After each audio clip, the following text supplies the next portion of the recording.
Well, I just finished the Modern Warfare 2 campaign and I have mixed feelings, I'm not gonna lie. It's great, but I feel like they could have developed certain things better. I want to start this review by saying there's no doubt this is the most improved upon campaign in the entire series. Now that would be an obvious statement with any franchise, but we're talking about Call of Duty here. I thought the Modern Warfare 2019 reboot brought the campaign to a new level of realism and story that the other previous games lacked. However, this one does raise the bar yet again. Everything feels extremely different. When you're in water going downstream, you feel like you're going downstream. You have to continuously move to the left to keep a steady aim. When you're on a boat, it feels like you're on a boat. It doesn't just have the swaying camera angle effect, but your character actually slides. And crates can actually crush you if they slide to you and you don't get out of the way. The close quarter realism sections are still there 100% and feel even more tense and true to life. You slow down and have to check around every room and never know what the hell is going to pop out at you, and you need to be careful not to shoot civilians. Sometimes I just got jump scared and accidentally shot a civilian, then restarted the game, ignored them, and then for them to pull out a gun when I continued walking, which surprised me in a pretty good way.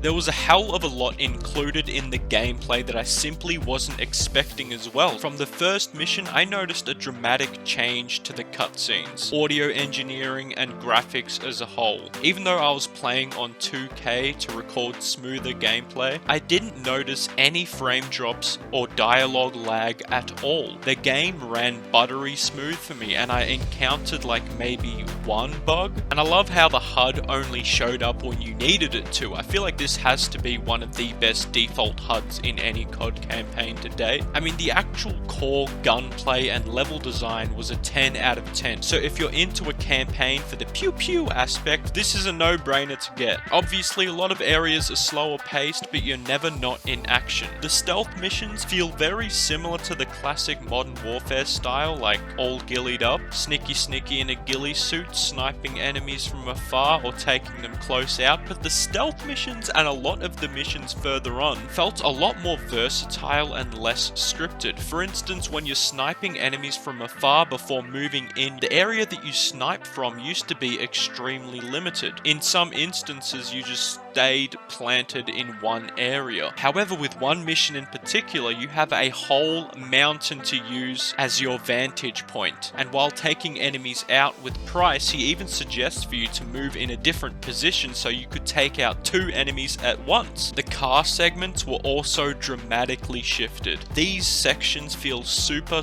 versatile. You can drive a car wherever you want, granted while having one road to stick to, but you can duck out when your car doesn't have to make any sudden turns to attack an enemy, and then you have to quickly get back in before you crash. And when your car is damaged too much, you can actually get out, climb to the roof, and jump to another car to hijack it. And in one mission, I hijacked like 3 completely different vehicles. This felt like GTA meets Call of Duty, and it was definitely in a good way. The car segments felt a lot more challenging, but a lot less restricting. There's also sections where you're left to fend for yourself and survive, but it has not been done like this in any Call of Duty game so far. You at times start with absolutely no weapons and need to manually craft things by picking up wax, metal, tape, etc. And while that sounds goofy to be included in a Call of Duty campaign, it actually fit quite well in the certain situations. 2 missions in particular that completely caught me off guard, don't worry, no story spoilers here, a lot of campaigns feature these segments, were the escort and gunship missions. I'm never really a huge fan of these missions in any video game, but the escort mission felt so stealthy and extremely tactical. You can either take your time or speedrun, so versatility here was done pretty damn well. And the gunship felt fucking amazing to use. I loved the ragdoll effect, just seeing a whole group of enemies fly all about the place, and buildings actually got destroyed in areas in unscripted ways. enemies. That's something else I need to talk about, is the environmental destructibility was definitely improved upon, though it's not at the level of Bad Company 2, and I'm still so surprised games don't live up to the destruction standards of a game that was released 12 years ago. But the destruction in this game was probably the best in any Call of Duty game to date. Something that changed the game the most was actually the addition of armor plates and armored enemies. There won't be a campaign mission that I can think of where you don't have to face off against a lot of armored enemies, and it plays out similar to Warzone, where you see plates break and they become vulnerable. And while I thought this was odd, I definitely grew to like it because you aim for the head more often. And to be honest, I didn't feel like saying this when I was writing the review, but I need to say on Recruit, this game is way too challenging. This is by far one of the hardest games I've played on Recruit. Some missions felt like they were up to hardened or even veteran mode. I love returning to Call of Duty campaigns to play them on veteran later, especially if there's achievements involved, because it becomes a bit of a penis measuring contest. However, the first time I'm playing them, I play on easy so I can follow the story better and get more immersed by the setting and narrative without getting mad. However, I'm not going to scale down my final score for this campaign due to the difficulty, because I didn't get stuck on any areas for an extended amount of time. It wasn't even 10% of what veteran Black Ops 1 or World at War felt like. I just think easy should be easy, you know? Like, I'm gonna come back to it and play veteran later. But something that I'm not so sure about, and something that